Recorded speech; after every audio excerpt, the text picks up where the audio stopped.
My name is Femi, and I'm Dammy's cousin. We both lived with Mama, who had raised me like her own after my parents died. Mama was Dammy's mother, her rock, and her safe haven. But recently, it felt like even Mama couldn't reach her. Dammy had always been a sight to behold. Standing at about 5 feet 3 inches, she had a slender frame that gave her a graceful presence. Her smooth, deep caramel skin caught the light beautifully, and her jet black hair, which she kept shoulder length, had subtle brown streaks that glimmered under the sun. Her eyes were a rich, warm hazel, framed by long lashes that accentuated her natural beauty. But now, those same eyes had lost their spark. They were swollen and red, revealing that she'd been crying, a silent battle she refused to share with anyone. Lately, Dammy had been pulling further and further away, retreating into a quiet solitude that was hard to ignore. Life had left its mark on her, a mark so profound that no one could have anticipated its weight. She tried, oh, how she tried, to rise above it. She wore her smiles like armor, carefully painted to shield the pain she carried within. She laughed at our jokes, joined in conversations, and even teased us in the way only Dammy could, as if willing herself to be the person she used to be. For a while, we let ourselves believe her act. It wasn't just convincing, it was comforting.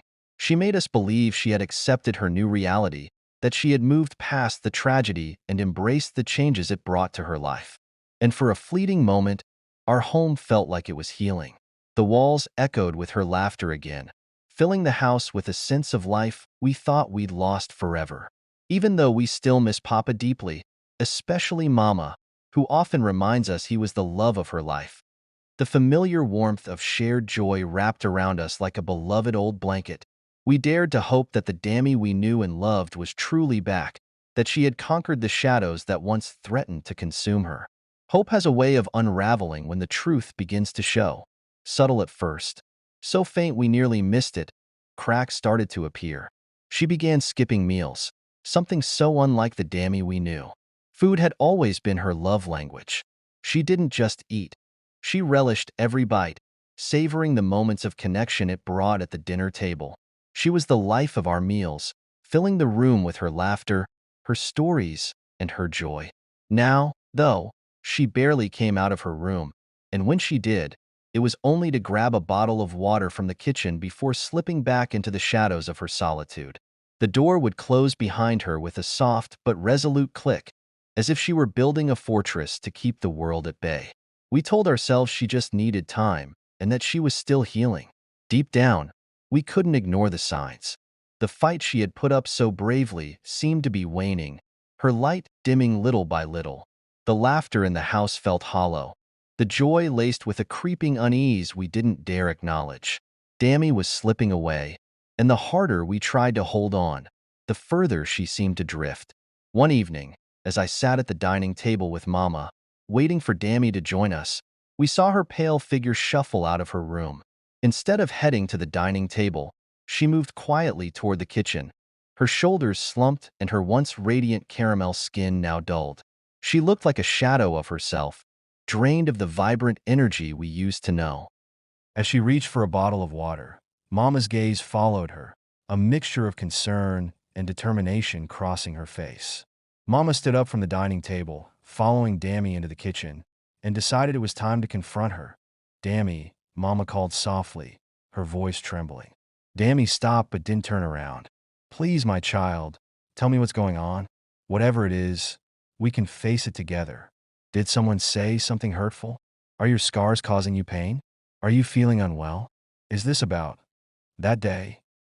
Dammy turned slightly, her hazel eyes shimmering with unshed tears. She managed a forced smile and replied, "Mama, everything is fine.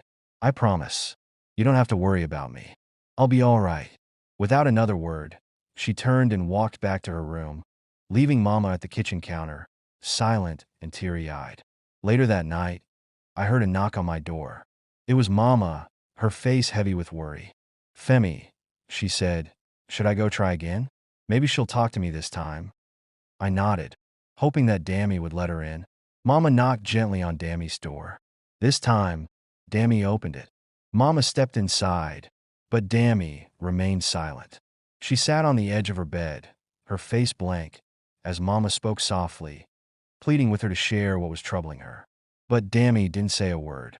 When Mama returned, her face was pale, her shoulders shaking with suppressed sobs. She didn't say anything, Mama said, her voice trembling. She just sat there, staring at the floor, sobbing. I don't know what to do anymore, Femi. I'm scared for her. As Mama spoke, heavy tears began to flow down her cheeks, each one carrying the weight of her worry. We prayed for her in the living room, begging God to lift her burden, to fill her heart with peace, and to protect her from whatever demons she was battling. We prayed with the hope that everything would be fine soon. The morning after, as I made to check up on Dammy before leaving for work, I saw the dreaded note on her door, "Do not disturb." It was her way of saying she didn't want anyone near her. It wasn't the first time she'd put that note up.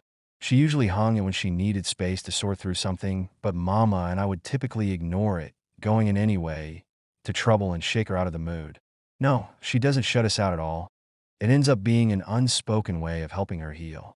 Before long, she'd start to open up again, and her cheerful self would return.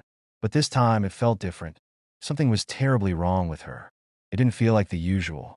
I couldn't shake the feeling that something was wrong, and my heart sank as I left for work. Barely an hour into work, while I was trying to focus and hoping Dammy would have come out of her shell by the time I returned home, my phone rang. Mama's voice, barely audible through her sobs, reached me. "Femi, Dammy is dead."